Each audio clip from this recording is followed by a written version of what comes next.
Spider-Man No Way Home is a celebration of Spider-Man both past and present, but amidst the joy of scratching my fan itches, does it also manage to execute on a story that I like? Stick around and I'll share my thoughts. I'm Paeter Franson from christiangeekcentral.com and Spirit Blade Productions. This is my uncut review of Spider-Man No Way Home. No spoilers. No spoilers. I very intentionally wrote my notes as I put these together, kind of what I would call prophecy style, where it's like I'm going to be vague about some things that if you've seen the movie, you can come back and probably guess what I'm talking about, but you should have no way to guess or have things teased in advance for you by listening to or watching my review right now. You should be good going in.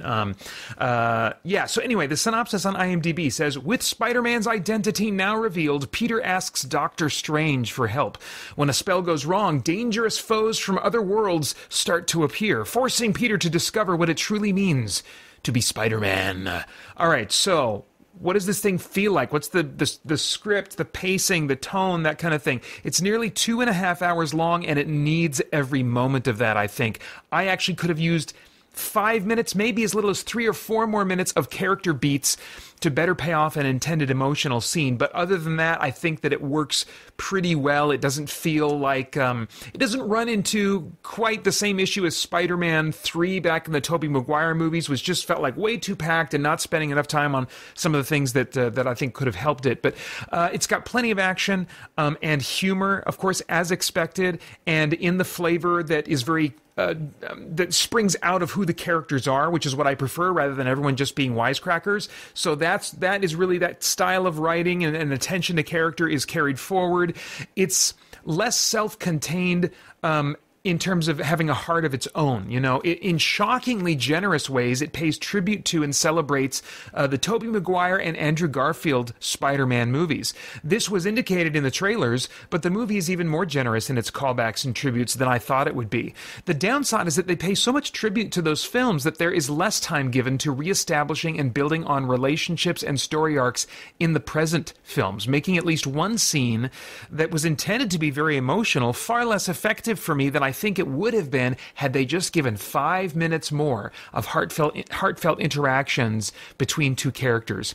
The tributes also involve plenty of meta humor that both hit and miss with me at times. When one character who has been seen in the trailers quotes their own dialogue from a previous movie, we as the audience, we recognize the nod, but from a story/character perspective, it seems a little weird. One glaring example that I'll use to kind of explain what I'm talking about is this joke where Aunt May offers Dr. Octavius water, asking if he'd prefer fresh water or salt water. She asks this seriously because she reasons he's like an octopus. People in the theater laughed at this, but it bounced off my cold heart like a brick wall. Why?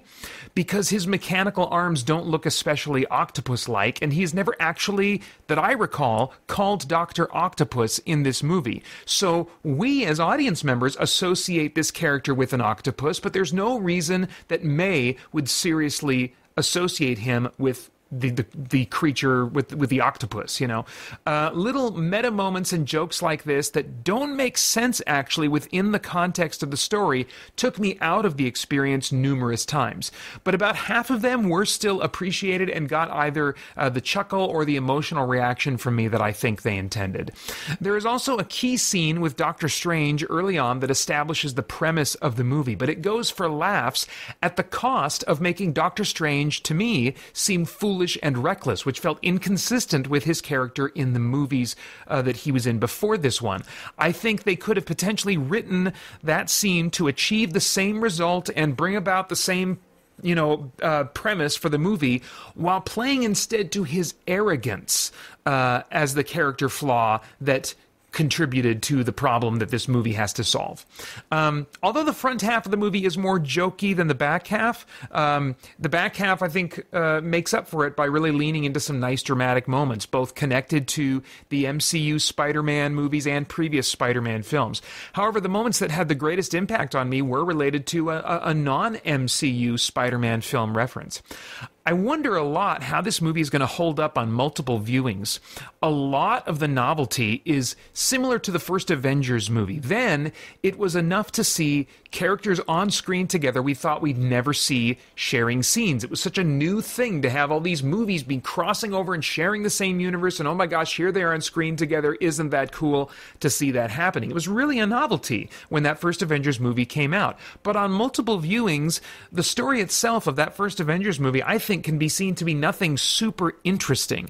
Similarly, this movie leans a lot on the novelty of the characters that share the screen, making it certainly memorable and certainly enjoyable to me on a first viewing, but possibly, I wonder, possibly not near as good on that eventual third or fourth viewing. And that's really ultimately what I want in movies, is movies that, you know, even as you watch them 4, 5, 6 times, maybe not back to back, but, you know, spaced out over years, when even on that fourth viewing, if it's been a little while since you've seen it, you can really feel something and be moved by something, or feel the intensity of a moment and stuff like that. And so I have my doubts about how this one's going to hold up in that regard, but I won't know until I actually, you know, watch it that fourth or fifth time.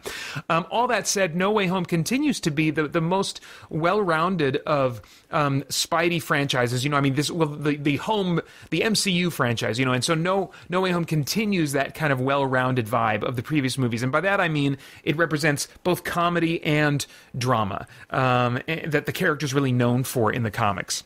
As far as cast goes, if you've seen the trailers, you know some of the characters from the past who appear in this film, and the actors portraying them revive those performances, and in some cases even evolve them, even as their appearance in at least one case changes significantly. In the most striking performance change, I regret that they chose to basically change the character's entire personality, but the changes likely made some fans happy who know the character maybe more from the comics, and the performance attached was still solid, if less sympathetic. One returning actor from another Spidey franchise reminded me again how much I appreciate their skill in that movie as an actor, and I was glad to be moved again by their caliber of acting here. Tom Holland also continues to be a great Peter Parker and Spider-Man, and is wonderfully fragile in some of his really intense emotional scenes. When the script and the final editing kind of failed to invest in some of the things that I think it should have, Holland's tearful performing in one scene helped keep it from totally falling flat, and even tugged at my heart a little bit. So really, for me, an actor's performance can go a long way, and Holland really does add a lot, especially to his more fragile moments in these films, and that certainly continued here. Again, though, such a shame that it could have hit me so much more if they'd added just a little bit more investment in time between two characters. As far as stunts and visuals go, I don't have much to say on this. It's what I've come to expect, which is great. You know, crazy amounts of CG and effects, great action, sci-fi, fantasy visuals. A couple times Spider-Man looked animated rather than articulately mocapped. I think that's really where motion capture has needed to grow in the last 10, 15 years. We can texture the crap out of these things and make them in still shots look very realistic, but once something is moving, that's when it's really going to show the weakness of CG, until they really just get tons and tons more articulation points and better capture just the imperfections and inconsistencies in human or animal movement that really make something look convincingly real to my cursed eyes. But I mean, you know, it was still par for the course. I've come to adapt to it in many respects. That's just where visual effects are still right now. So it didn't hurt the experience for me significantly. There are also some of those de-aging effects that Marvel has become known for that were used a lot, and that I also often forgot about, which was really cool. There's a great variety of characters with varying abilities that call for all different kinds of visual effects. And although it often just looks like a lot of CG to me, it's still entertaining to see that much variety kind of cutting loose back to back or all at once so much in this movie. As far as themes, you know, I'm always on the lookout. Is there anything of moral, philosophical, or spiritual significance going on in the themes of the entertainment I'm taking in that might trigger some worthwhile thought or conversation? There are multiple characters whose arcs they try to pay off in this movie, so a central theme didn't emerge strongly because of how busy and packed this movie was. In the last act, the theme of with great power must come great responsibility is emphasized, but it feels less like a theme that we as audience members are meant to be moved to adopt in our lives, and more a piece of Spider-Man's story arc that's kind of coming to fruition. Honestly, the film tries to delight so much with its tributes and callbacks that if any message is intended, it's drowned out in the delight of treats dished out for fans. Now, I have no idea what your tastes are in movies, but if I were a time traveler, I'd go back in time and say, Paeter, go now. Go immediately to the theater and watch this movie. Because it's great. You're going to enjoy it, at least this first viewing. Who knows on repeat viewings, but this first viewing, you're really going to enjoy. Not as thoroughly as, your favorite superhero movies, but it's going to be, in that top tier. And also, it's going to be spoiled for you almost certainly.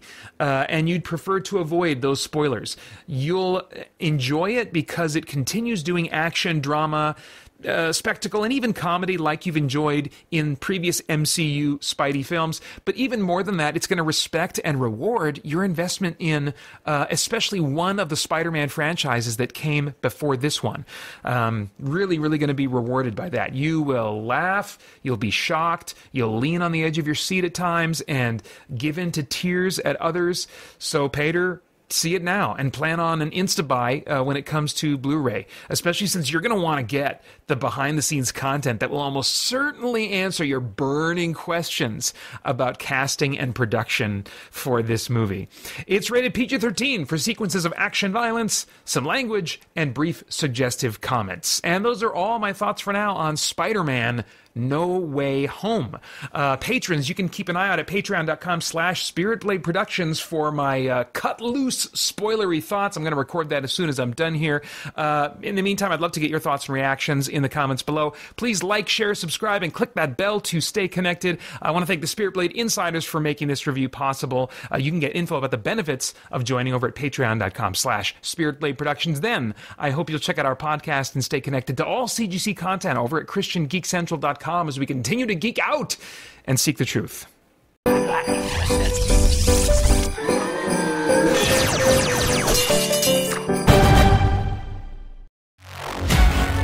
you believe in the supernatural?